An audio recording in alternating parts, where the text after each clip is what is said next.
Shabbat Shalom para todos. Vamos a comenzar ahora con el comentario de la parashá de esta semana. Esta semana nos toca la parashá número 2, que se llama Noah, que es el nombre en hebreo de Noé, y que el significado de este nombre es tranquilidad y descanso. Así, señores, que con el permiso del cielo, con el permiso de nuestro Santo Maestro Yeshua Mashiach, con el permiso de todos ustedes, vamos a comenzar pues con eh, un tema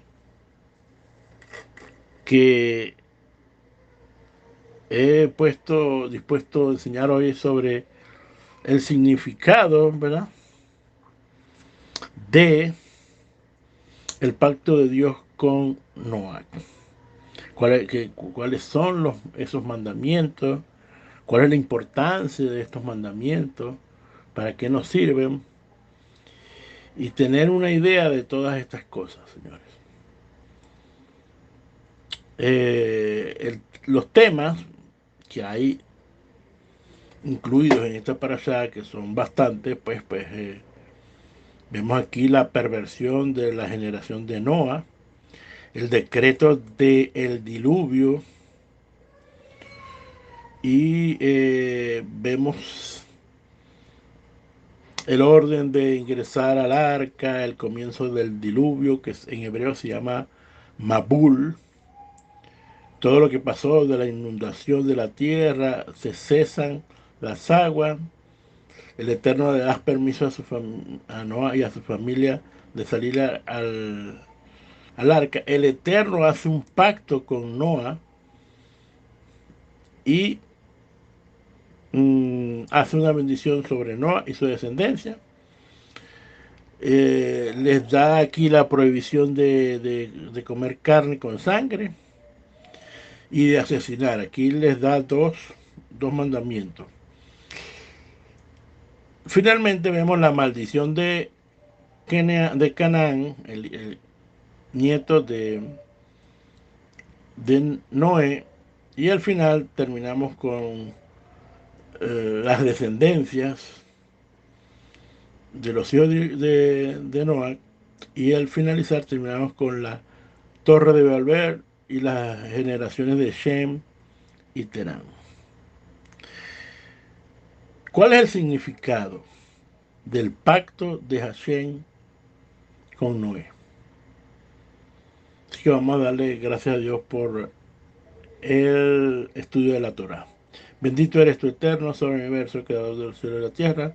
Te damos gracias, Padre, por darnos el privilegio de estudiar tu Torah, el mandamiento de estudiar tu Torah. Todo esto por los méritos de nuestro santo maestro, Yeshua Mashiach. Amén. Vamos pues. Vamos entonces. ¿Cómo comienza el pacto de Hashem con Noah?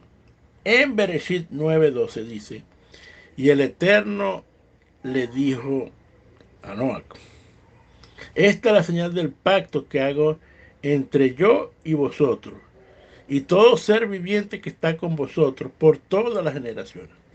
Esto es interesante porque el Eterno está poniendo una señal del pacto. Está haciendo el pacto, pero pone una señal de este pacto. Y es bastante interesante porque gramaticalmente hubiera dicho un pacto que hago entre vosotros y yo. Pero se pone primero él, ¿eh?, como garante de este pacto. Este pacto será un pacto irrevocable, señores. Este pacto eh, con el Eterno. Por supuesto que tiene sus condiciones, que es cumplir con las leyes de este pacto. Eh, Ahora, ¿quién están envueltos en este? Todo ser viviente. Todas las familias de la tierra, ¿verdad?, tienen que cumplir estos mandamientos. Y si nos ponemos a ver, inclusive los judíos que tienen sus mandamientos, ¿verdad? Ya lo sabemos cuando le entregaron la Torá. se le entregaron primero los 10 mandamientos y después, según la tradición de nuestros pueblos, fueron 613 mandamientos. Eh, pero vemos que en aquel instante que no estaba entregada la Torá, porque la Torá se le entregó a Moshe, vemos que eran los mandamientos para toda la humanidad en ese momento. O sea, hay que contextualizar y hay que ponerse en el momento cuando... Entonces, era para todo y para todas las generaciones. Es decir, que esto no caducaría. Este pacto no caduca. Se cumplirá por toda la vida, hasta que venga el Mashiach. ¿Y cuál fue esa señal? Dice en el 13, he establecido mi arco en las nubes y será la señal del pacto entre la tierra y yo. Vemos entonces aquí que el Eterno pone un arco que es conocido como el arco iris, pero que nosotros lo vamos a llamar el arco del pacto, porque arco iris, iris es un dios pagano. Si hay alguna iris en mi audiencia, me disculpa, no es culpa mía, pero bueno, esto es lo que hay. Eh, entonces, vamos a ver acerca de este arco de pacto. ¿Cómo funciona este arco de pacto que se ve en las nubes? Este se produce por la asociación de los rayos solares con las gotas de lluvia, y cuando estas se unen, ¿verdad? Las gotas de lluvia con los rayos solares, por medio de un prisma salen 7 colores, ¿no? Y realmente hay 3 colores primarios, que es el amarillo, el azul y el rojo. Y dentro de estos 3 hay variables, ¿verdad? Entre los 3 hay variables, hay 4 más para un total de 7.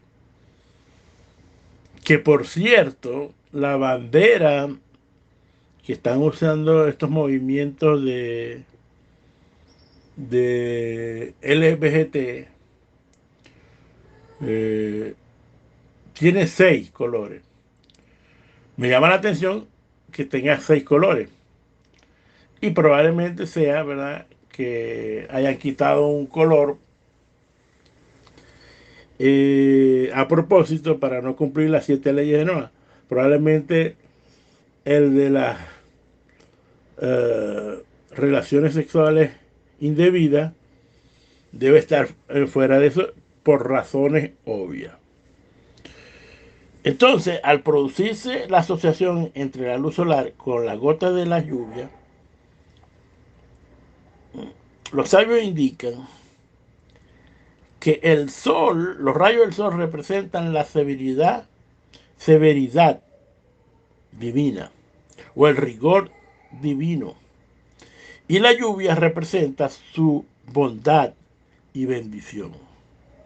De modo que este arco representa el atributo de la severidad contenido, unido por el atributo de misericordia. Por cierto, el nombre de las 4 letras, conocido como tetragramón, que son las letras de Yu, Hei, Va, Hei en hebreo, representan precisamente el atributo de rigor de Hashem, de severidad de Hashem, con el atributo de misericordia y de bondad de Hashem. Así que el nombre de Hashem es precisamente ese. Y es interesante que haya puesto estos 2 valores en el pacto, en el arco del pacto. Hay algo que este arco, como dije, tiene 7 colores que representan las 7 leyes universales conocida como las 7 leyes universales, o las 7 leyes de Noé, o las 7 leyes de Noah. Ahora, ¿cuál es el propósito primario de estas leyes? Que tú conozcas al Dios único, al único Dios verdadero de este mundo, de esta creación, el Dios de esta creación. Ya lo dijo Yeshua, que dijo, esta es la vida eterna, que te conozcan a ti, el único Dios verdadero. Y de esto es lo que tenemos que hacer. De hecho, en el primer mandamiento, cuando vamos a los mandamientos, a los primeros 10 mandamientos, la Torah dice, yo soy Hashem, tu Eloah, tu Dios, o tu Eloqueja, o Eloqueja, que te rescató de la tierra de Egipto de la esclavitud. Ahora, este primer mandamiento no está formulado en forma imperativa. ¿Cómo que en forma imperativa? Que en modo gramatical o empleado para expresar mandatos, órdenes o solicitudes. Pero no hay aparente una orden específica. Está en modo imperativo, señores. Por ejemplo, como el caso de el no matar o el no asesinar, que está de forma específica. Pero en este mandamiento dice, yo soy Hashem tu Dios. Es interesante que te dice, tu Dios, te está diciendo, yo soy tu Dios. Por eso es que dicen que Hashem nos escoge primero a nosotros. Es Dios que nos escoge a nosotros, no es que nosotros nos... Y Él nos da esa oportunidad, ¿no? Y la primera pregunta que nos tenemos que hacer rápidamente es decir, ¿hay algún mandamiento que nos obligue a creer en el Eterno? Bueno, déjeme decirle que si no hay mandamientos claros y específicos que diga debe de creer en Dios. No, así no hay ninguno. Y la pregunta es ¿por qué? ¿Por qué no hay un mandamiento? ¿Por qué el Eterno dijo, crean en mí? Porque el concepto, señores, del libre albedrío dado por el Eterno es que el ser humano es el único ser viviente que tiene la capacidad de distinguir entre lo bueno y lo malo, y él hace lo que desea y nadie puede impedir que escoja entre hacer lo bueno y lo malo. Este es lo que se conoce como el libre albedrío básico o el deseo de escogencia. Por lo tanto, uno debe de descartar la idea ingenua, porque tiene que ser ingenua, o de doctrinas que van en contra del principio del libre albedrío, de pensar que Dios ha decretado. Es decir, como no hay, dice, bueno, es que como no hay un mandamiento, entonces resulta que Dios desde tu nacimiento destinó al hombre para que sea bueno o malo. Y eso no es correcto, señores. Toda persona, tú y yo, tenemos la capacidad de convertirte en justo o malvado, en bondadoso o cruel, en generoso o egoísta. En cada situación que se te presente en esta vida.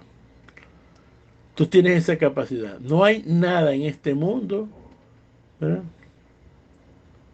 que al hombre, a excepción de que él lo permita, puede haber mucha influencia interior, puede haber mucha influencia exterior, mucha gente te puede hablar, pero el último que tiene la capacidad de decidir eres tú. Tú tienes la decisión de si te conviertes en algo bueno o en algo malo. Y vemos que en estos dos mandamientos, primeros dos mandamientos, hablando de los 10 mandamientos, que dice que yo soy Hashem tu Dios, y no tendrán dioses delante de mí. Es interesante porque se dice la tradición que estos dos mandamientos fueron dictados directamente al pueblo por Hashem. El resto de mandamientos fue a través de Moisés. Y lo más importante aquí es que la palabra yo soy Hashem, tu Dios, es la palabra Eloqueja.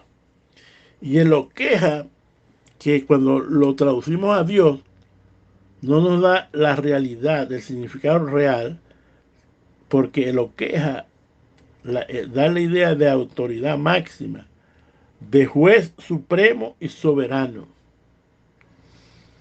Cuando tú ves yo soy Hashem Eloqueja, tú estás diciendo Dios es un Dios que juez supremo y soberano y máxima autoridad en el universo.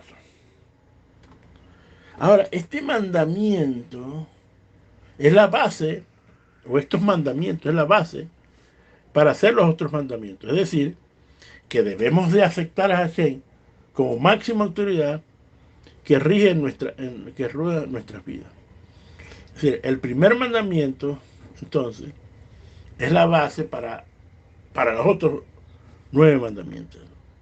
Por lo tanto, nosotros, de alguna manera, para parafrasear el primer mandamiento, debe ser, tú debes de saber, o nosotros debemos de saber, que Hashem es el Dios juez soberano y Él es mi máxima autoridad. Y debemos recordar que Él nos liberó de la esclavitud y ahora no estamos bajo la autoridad de este mundo, y en el caso de Israel de Faraón, ahora estamos solamente bajo la potestad del juez supremo, del Dios soberano, máxima autoridad en este universo. Ahora, como dije, pues, es decir, creer en Hashem o creer en Dios, como usted lo quiera poner, no hay mandamiento. No hay ningún mandamiento que nos diga estas cosas. Pero el fundamento de todos los fundamentos y el pilar de la sabiduría es saber que hay un ser supremo y que este ser supremo tiene potestad sobre todos los seres de los cielos, de la tierra y de lo que hay entre ellos. De lo que hay entre ellos a partir de la verdad de su ser. Por lo tanto, la idea principal es creer en un solo Dios. Esta es la idea principal. Por eso es que hay un mandamiento que dice Shema Israel, Adonai Eloheinu, Adonai Echad, o una oración de manera de mandamiento que dice oye Israel, es decir, al pueblo de Israel, Adonai Eloheinu, juez supremo, Dios es un Echad, es único en su clase, es uno solo. Pero lo que hay que ver es la unicidad del Eterno. Y fíjense que cuando la idolatría se explica porque como Él es único en su clase, no lo puedes comparar con nada que está en la tierra, nada que sea visible puede ser comparado con el Eterno. Y eso entraría en la cuestión de idolatría. La pregunta es, bueno, pero ¿por qué? Si yo quiero poner a Dios como X, como algo que yo pienso, sí, no sé, lo quiero poner como un viejito, con barba blanca, con vestidura blanca. Yo lo quiero poner así, como un anciano de días, como dicen las escrituras. Pero eso sería, de alguna manera, reducir el poder de Dios, reducir su majestad, porque Él no puede entrar en esa figura que yo estoy haciendo. Y entonces le estoy quitando el honor, le estoy quitando majestad, y de alguna manera entonces eso es parte de la idolatría. La pregunta es, ¿qué salvó a Noé, a nuestro personaje de hoy, a Noach en hebreo? ¿Qué lo salvó del diluvio? Permítame decirle que Noé sabía por tradición oral de sus padres, en una existencia de un solo Dios. Él sabía eso, por tradición oral que había venido desde Adán hasta su padre, que se lo enseñó. Y esto es importante porque nosotros debemos seguir esta tradición de, si nosotros no tuvimos un padre que nos enseñó estas cosas, entonces nosotros debemos ser los padres que enseñemos a nuestros hijos y a su vez los hijos enseñen a sus hijos o a nuestros nietos como tercera generación. Por lo tanto, sabía que era un solo Dios, conocía que era un solo Dios. Se había convertido al Dios supremo.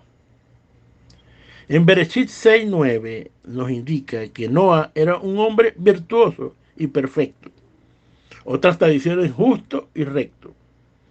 Entre sus contemporáneos, Noah se conducía por la senda con Elohim, en la senda con Hashem.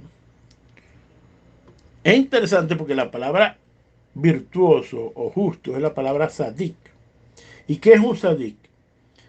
Sadik no es una persona que no peca. Eso es lo que nos han tratado de vender. Un justo es un sadik, es una persona que tiene más virtudes que errores, que cumple mandamientos que, eh, que, cometer, que cometer errores o pecados, o como usted lo quiera llamar. Por lo tanto, aquella persona que cumple más mandamientos, ¿verdad? Que pecados, que los pecados que comienzan. Vamos a poner ejemplo. Usted cumple eh, 6 mandamientos o 5 mandamientos, pero tiene 3 errores. Entonces, como 5 es mayor que 3, usted es alguien justo. Por supuesto, no sabemos el valor que tiene el mandamiento, y no sabemos el valor que tiene exactamente lo que tiene un error o un pecado, Señor. Por lo tanto, debemos hacerlo, cumplir los, los mandamientos que podamos cumplir y tratar de no cometer errores, de no dar en el blanco, de, de no pecar, si lo quiere poner de esa manera, para que usted entonces es una persona justa. Ahora, el único que pone este título es Hashem. Aquí estamos viendo que no era hombre justo y perfecto. Ahora, ¿qué es perfecto? Esto es interesante. Una persona, pero necesita otro atributo. Ahora, la palabra perfecto es la palabra tamín o tam, viene en tamín, vendría siendo plural, que significa completo, íntegro o una persona simple, ¿no? Que es a veces la palabra humilde, a veces va con esto. que es una persona que es íntegro en todos sus caminos. Como dice Devarim 18:13, serás perfecto si están delante del eterno tu Dios. Es decir, esto tiene que ver con integridad.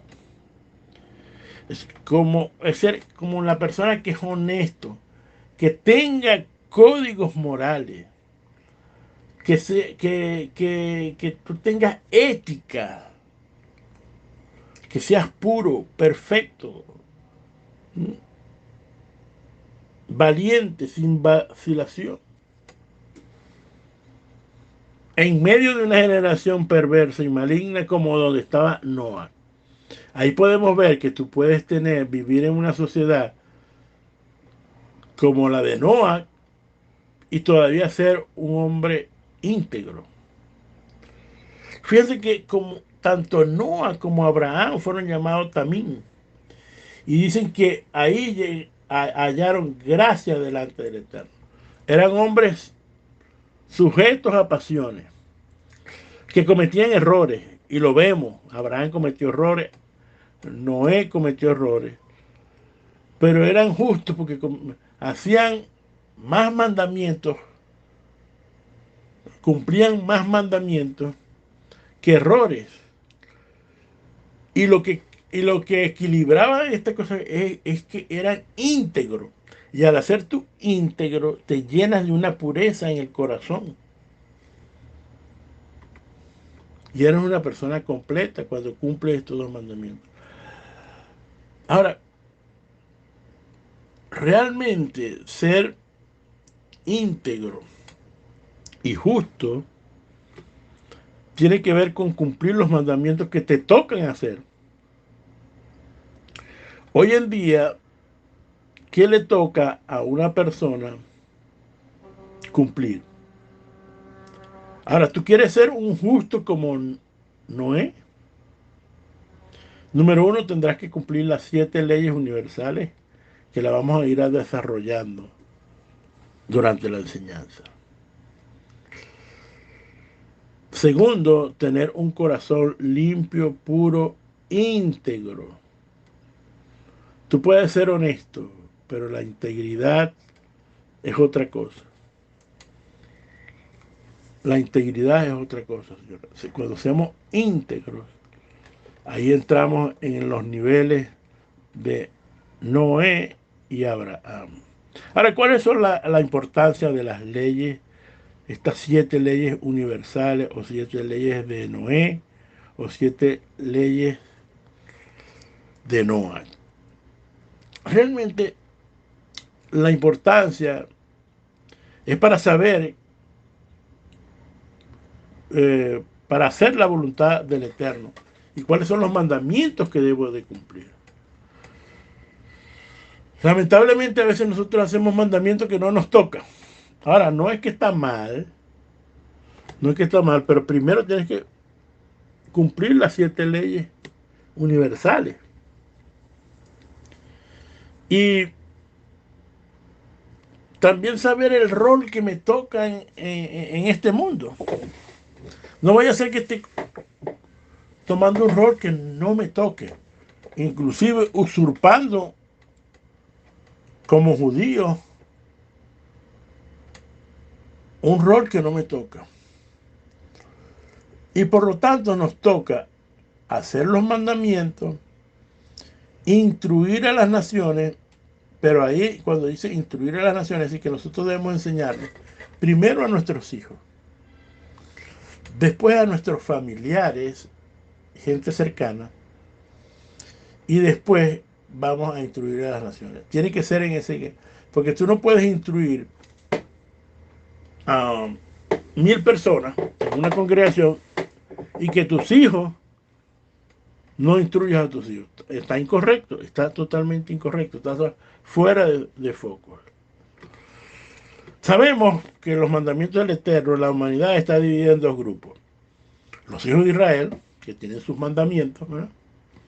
Que según la tradición, ya hemos dicho, son 613 mandamientos, con sus derivaciones.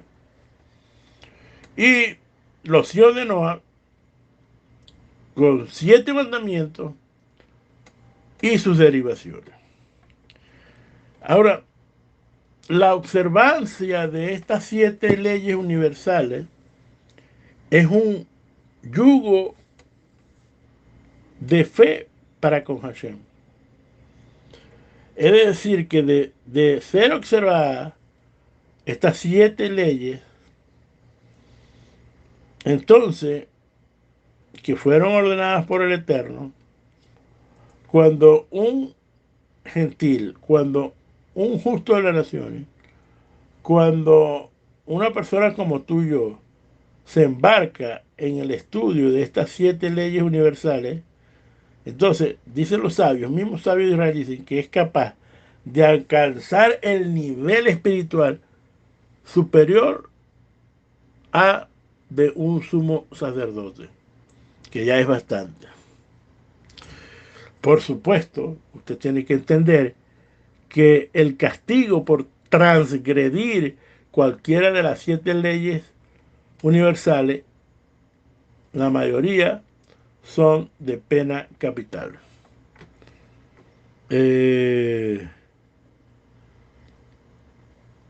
Así que por lo tanto, este pacto de Hashem que hace con el pueblo de el arco, con estas 7 leyes, las puso como pacto, y cada vez que tú veas ese arco de 7 colores, debes de recordar entonces que debes de cumplir esas 7 leyes universales. Fíjense que debemos entender cuál es el origen de estas 7 leyes universales. Cuando Dios mandó el juicio del diluvio universal sobre la tierra en el momento de las generaciones de Noé, en el momento estaba escrito, y Noah halló gracia delante de Hashem. Y se dice que la generación de Noah era perversa. Entonces debemos preguntarnos, ¿sobre qué base el Eterno, siendo un juez justo, juzgó a la generación de Noah si aún no estaban los 10 mandamientos? No se había entregado tampoco la Torá. ¿Cuáles fueron las leyes que esa generación malvada rompió en los días de Noé? Señores, rompieron las leyes universales que había en aquel momento, que de acuerdo eran alrededor de 5. Y de hecho, señores, Adán recibió la responsabilidad de enseñar las leyes a las generaciones futuras, como aparece en Génesis 2, 16, 17. Y vamos a ver un poquito de esto aquí. Vamos a ver de dónde salen estas 7 leyes que no aparecen explícitas. Estas son las 7 leyes, sino que hay que irlas escarbando, ir buscando la manera por la tradición de las interpretaciones de los sabios de Israel. Podemos obtener estas. A veces se ven más claras, unas se ven más claras que otras. Entonces dice, el Señor Hashem ordenó a Adán diciendo. En hebreo dice, Vayeksa Adonai Elohim lemor ha Adán. Ordenó, vemos que la palabra Vayeksa, que está la raíz de la palabra sa, es de ordenar, y Adonai Elohim es el atributo de juez, así que el Eterno ordenó como juez, lemor, diciendo a el hombre.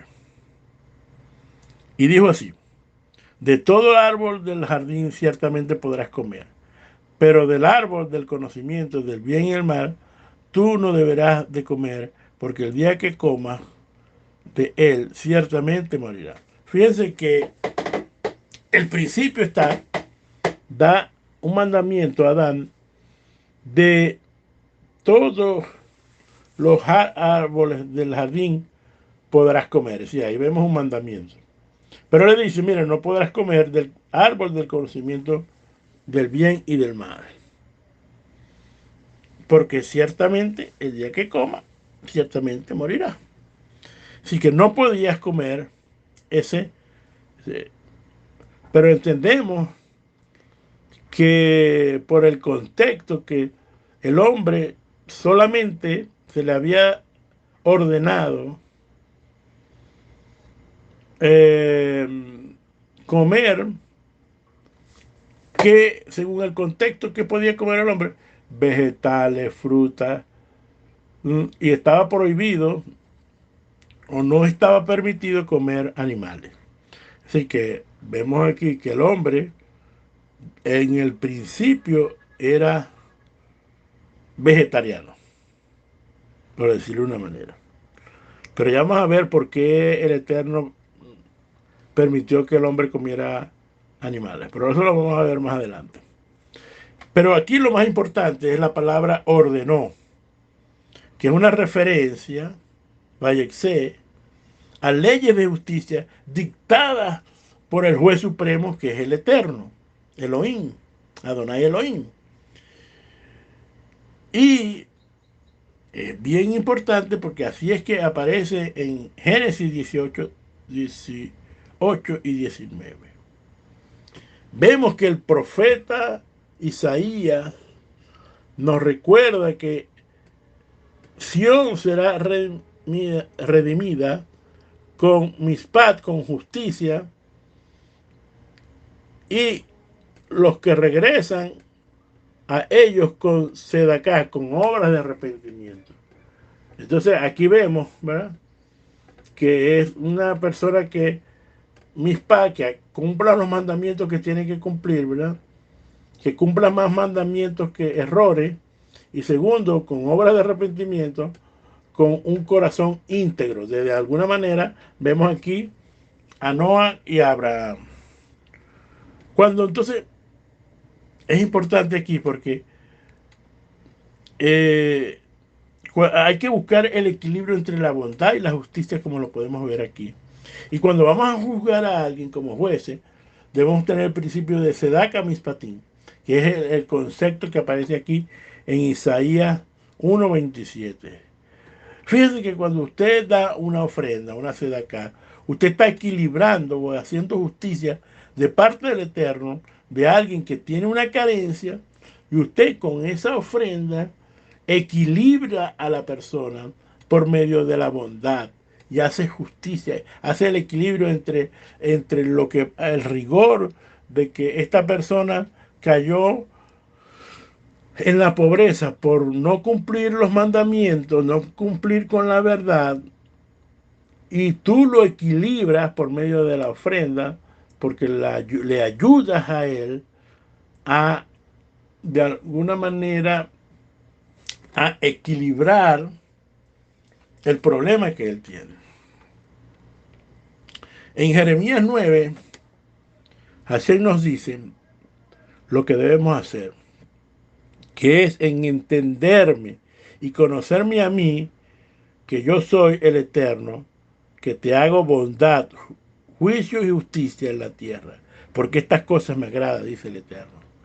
Vemos aquí que cuando la palabra usa la palabra lemor, diciendo, entonces es porque lo que Dios está diciendo es algo importante que debe ser transmitido por forma oral a otras personas.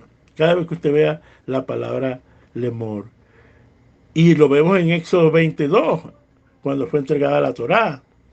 El Eterno habló a Moshe diciendo, lemor, y ahí entrega los 10 mandamientos. Ahí entrega los Aseré Adribot, o los 10 enunciados. El Eterno entonces enseñó a Moshe con la palabra lemor, que esperaba que él se lo enseñara al pueblo judío en el desierto, que había salido de Egipto.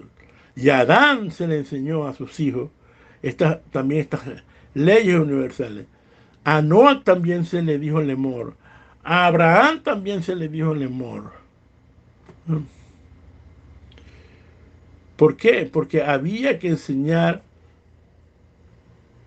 por forma oral, es la manera como se enseña, de forma oral. Por eso que Shema, la fe viene por el oír la palabra del Eterno, no por leerla, sino por el oír.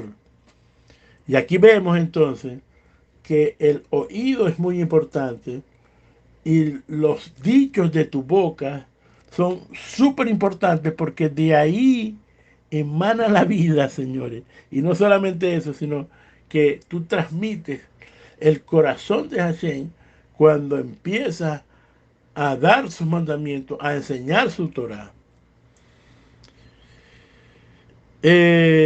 Pregunta que nos podemos hacer: ¿cómo explicar que los hijos de Adán, Caín y Abel, conocían algunos mandamientos, por ejemplo el mandamiento de la ofrenda y de los sacrificios del dar, como aparece en Génesis o en Bereshit 4, 2 y 3?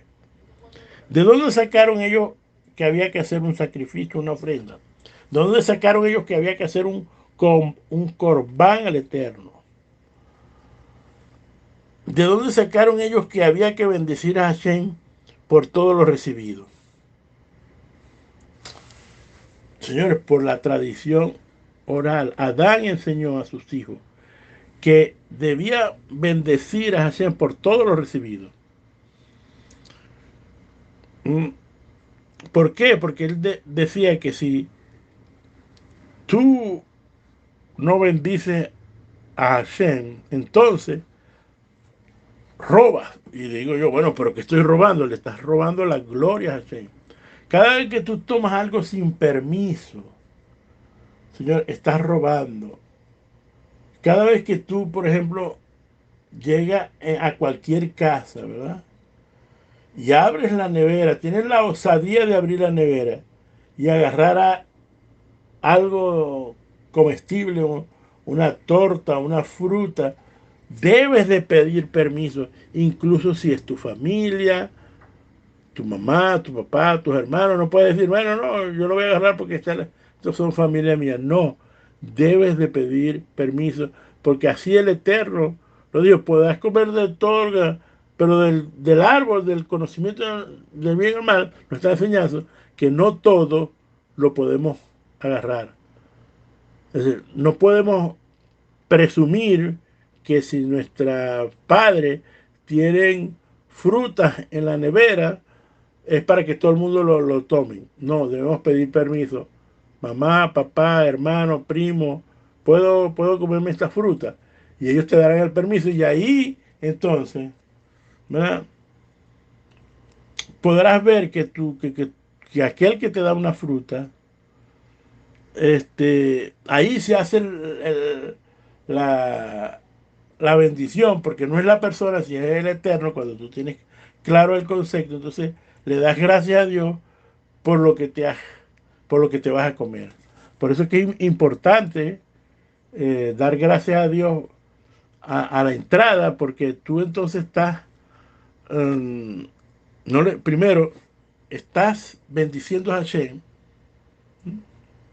por la fruta que te vas a comer, le estás dando la gloria al Eterno y no estás ni robando ni quitándole la gloria al Eterno.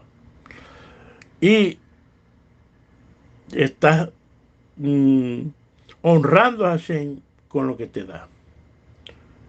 Cuando vemos también cuando Caín mata a Abel, ¿por qué es castigado Caín por matar a Abel? Porque era una ley, está implícito de que si lo castigaron era porque se le había dicho: no puedes matar, no puedes asesinar, y era una ley. Y así podemos ver esta cosa. Podemos también ver a Adán y Eva con el fruto prohibido. A Adán se le da un mandamiento, que es no comer del fruto del árbol del conocimiento del bien y el mal. Ahora, cuando tú ves el relato, Adán le dice que no puedes comer, pero también le dice, le pone un cerco y le dice: y no tocar, no toques. no toques. Entonces está implícito que cuando tú tienes un mandamiento, debes de que poner cerco. Adán lo que puso fue un cerco. Él dijo, si no lo toca, no se lo va a comer. No es un mandamiento, pero es un cerco. Y hay muchos cercos en las escrituras. El problema es, como dijo Yeshua, que pones tantos cercos que invalida el mandamiento. Y en esto, pero aquí vemos, ¿verdad? El hacer justicia, hacer cortes de justicia, que es uno de los mandamientos de las 7 leyes de Noé. Esto es importante porque, ¿qué hacer? Hacer cortes de justicia. En el caso de las naciones, nosotros debemos hacer ¿qué? Nosotros debemos de cumplir las leyes de nuestros países donde nosotros vivamos, señores. Debes de cumplir con las leyes de tu país, porque esas son leyes de protección, cerco, para que tú no cometas errores. Entonces, señores, esto es muy importante. Cuando tú entonces haces un cerco en tu casa, es para proteger a tus hijos. Puedes tomar decisiones en tu casa, por ejemplo, que los hijos, no sé, no salgan, mis hijos menores no salgan hasta tal hora, hasta las 10 de la noche. Y es un cerco de protección que estás haciendo tú sobre todo. No está en la Torah, pero tú estás poniendo un cerco. Y se supone que entonces tus hijos menores deben de cumplir con eso. O dormir a tal hora, ¿no? O X, o cualquier otro mandamiento. El segundo es la idolatría, que por cierto, en la Gemara Maheset Makot explica que los 613 preceptos de la Torah, 600 fueron dados por intermedio de Moshe Rabbeinu, pero los dos restantes fueron transmitidos directamente por el Eterno. Y de estos preceptos transmitidos por Hashem son el primero y el segundo mandamiento, que ya lo hemos dicho. Y esto queda claro que solamente los dos primeros expresan en primera persona de singular. Por lo tanto, están conectados. Es decir, yo soy Hashem tu Dios y no tendrás Dios delante de mí. Estos están unidos. Cuando tú crees que Hashem es tu Dios, lo queja, estás diciendo que Dios es el Dios supremo, autoridad máxima de tu vida, y no vas a tener otros dioses. Y cumples con el mandamiento de idolatría cuando tú dices con tu boca y en tu corazón que Hashem es el juez supremo y soberano del universo. Y este mandamiento, por supuesto, ya lo hemos dicho, es la base para hacer los otros mandamientos. Debes de aceptar que Hashem como la máxima autoridad que rige tu vida. Y entonces tiene que ser los mandamientos. ¿Cuáles son los mandamientos que tienen que ser? Bueno, las 7 leyes de Noé, ya hemos visto. Hacer cerco, vemos aquí la idolatría, vemos el asesinar, porque está prohibido matar, como explícitamente ordena a Noé en Génesis 9:6, el que vierta sangre de hombre inocente, ¿verdad? Y su sangre será reclamada, su sangre será reclamada. Está explícito que no puedes derramar sangre inocente de alguien que no tiene que, no, es decir, hay que un concepto de que asesinar es matar a alguien inocentemente sin una causa justificada. ¿Cuál es la única acción para justificar matar a alguien? Solamente para tú defender tu vida y la vida de tu persona. Cuarto mandamiento, conducta sexual inapropiada. Recuerden que la palabra lemor, diciendo, se refiere a conductas sexuales de adulterio, como habla el profeta Jeremías 3:1. ¿Mm? Igual vemos que el nieto de Noé, Canaán, es castigada al ver la desnudez de su abuelo, Noé. ¿Qué quiere decir esto? Bueno, ver la desnudez es una, eh, una manera de decir, o un orientalismo de la Torá para decir no hacer relaciones sexuales. Y Canaán, su abuelo, se, se emborracha y él, aprovechando que estaba borracho, tuvo relaciones sexuales con su abuelo. Y por eso es que Canaán es castigado. ¿Por qué? Porque la conducta sexual inapropiada estaban dentro de las leyes que se le dio a Adán y que se le pasaron a Adán. Por lo tanto, la cuarta, conducta sexual inapropiada o conducta sexual incorrecta, está prohibida para los hijos de nosotros los gentiles.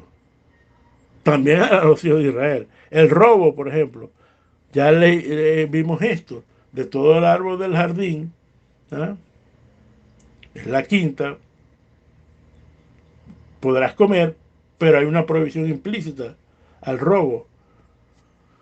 Esto demuestra que un permiso es necesario para tomar algo que no es explícitamente para ti. Si no te dan permiso, entonces estás robando. Sexto, no comer sangre. Bueno, aquí dice, de todo lo que se mueve y tenga vida, os será para alimento. Todo esto lo doy como les di la hierba verde. Es decir, así como les di los vegetales y la fruta, ahora les voy a dar que los animales que se pueden comer. Y el Eterno dio una lista de animales que lo vemos en la Torah en Shemot. Y a partir de ahora, entonces, después del diluvio, ¿qué pasó después del diluvio? Bueno, que después del diluvio, las aguas, ¿verdad? Quitaron todos los nutrientes de la tierra y ahora el valor nutritivo de una manzana, de una papa, de un tomate, no tenía la misma valor nutritivo para que el hombre pues, necesariamente tuviera para poder tener energía. Entonces, tuvo que el Eterno decirle al hombre, mira, ahora podrás comer, ¿no? Ahora podrás comer animales, pero tendrás que quitarle la sangre. Como dice, a partir de ahora tienes permiso para comer carne, pero la sangre de la carne no comerás, es decir, no comerás sangre. Y aquí es el principio que todo ser humano tiene que quitarle la sangre a los animales para poder comer. Este es el principio básico para comer carne, quitarle la sangre. Por supuesto, en el judaísmo tiene muchas más reglas, pero lo básico es que le quiten la sangre. Finalmente nos queda no blasfemar. A Adán se le dio el mandamiento de bendecir a Hashem. Ya lo vimos. Pero Noah se le dio el negativo de la blasfemia, es decir, no blasfemar. Caín hizo del fruto de la tierra una ofrenda para Hashem. Y también Abel ofreció las primeras y mejores crías de su rebaño. Hashem se agradó de Abel y de su ofrenda, pero Caín y de su ofrenda no se agradó. ¿Por qué no se agradó? Porque Abel dio el honor a Hashem con su ofrenda, dando lo mejor. ¿Y dio qué? Dio de las crías de los rebaños. Entonces Caín dio fue de la fruta, pero no dio de lo mejor. Dio de cualquier cosa, de cualquier fruta. Abel dio de lo mejor, por lo tanto, le dio honor a Hashem, le dio honor, bendijo a Hashem por lo que le había dado. Caín no le dio honor al Eterno, sino que no solamente no le dio el honor, sino que deshonró a Hashem, y deshonrar a Hashem es blasfemar el nombre del Eterno. Aquí vemos entonces por qué entonces este es el séptimo. Dicen, ¿verdad?, que mediante el diluvio universal se castigó a la humanidad por no haber guardado estos 6 mandamientos. Dice las escrituras que el Eterno miró la tierra y ahí que estaba corrompida porque toda carne había sido corrompida y su camino sobre la tierra, como aparece en Génesis 6:12. Es decir, la corrupción había corrupción y maldad en la tierra.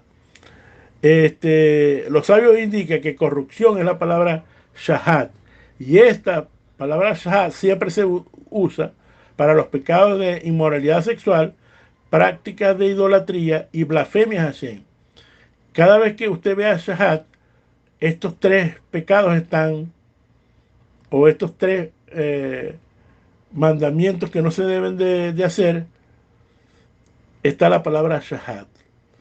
En la otra, que como dice Rashi, la tierra estaba llena de violencia, se refiere entonces la palabra violencia al robo, al asesinato y que no había justicia. Así que debido entonces a la inmoralidad sexual, a las prácticas idolátricas, a la blasfemia, al robo, al asesinato y que no había justicia, el Eterno destruyó todo. Destruyó todo. Ahí vemos 6. ¿Por qué la 7 no cumplió la séptima? Porque no se había dado el mandamiento de no comer sangre. Porque la gente no comía animales, solo comía vegetales. Era totalmente vegetariana.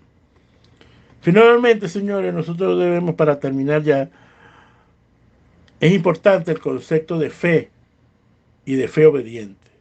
Porque como dicen nuestras escrituras, pero sin fe obediente es imposible agradar a Hashem.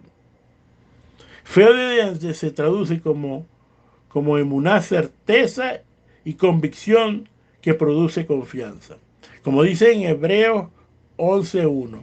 Ahora bien, la fe es la certeza de lo que se espera, la convicción de lo que no se ve. Alguien cuando está convencido tiene confianza. Y la palabra emuná en hebreo significa confianza, fidelidad, lealtad y firmeza. Por eso que dice Rab Shaul, por la fe, sí, por la emuná, Noach, habiendo sido advertido acerca de las cosas que no se veían, ¿no?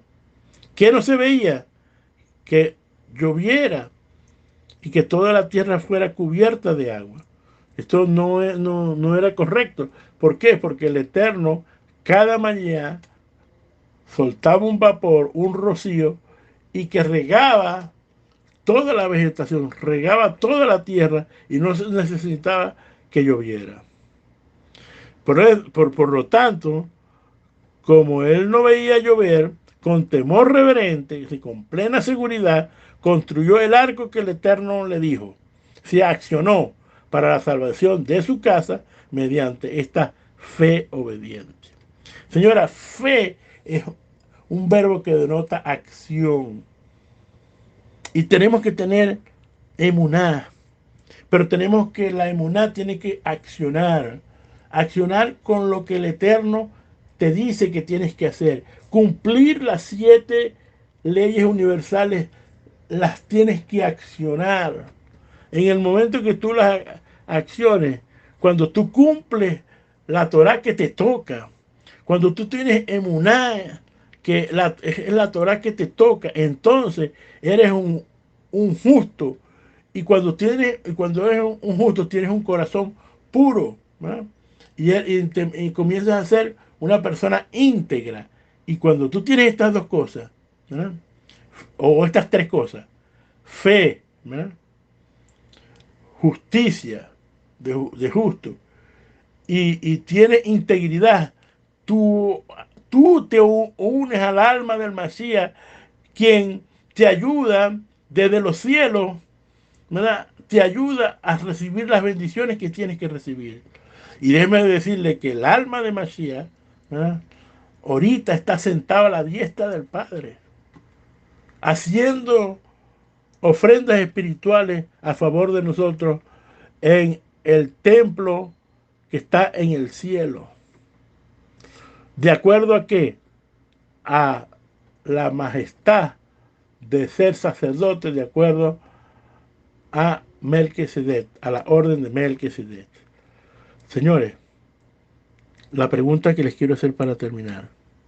¿Estás usando este recurso tan grande que nos ha dejado el Eterno, de cumplir estas leyes, de tener un corazón puro y de unirnos al alma de Mashiach para poder recibir todas las bendiciones? Señores, probablemente vengan días como los de Noah y vamos a necesitar de todas estas herramientas para poder entonces, ¿verdad? Las alas protectoras del Eterno, el alma de Mashiach esté sobre nosotros para protegernos en este mundo que está tan convulsionado en este momento. Que el Eterno los bendiga, los proteja, que haga resplandecer el rostro delante de ustedes y que le dé mucha shalom. Shabbat shalom a todos. Shabbat shalom a todos.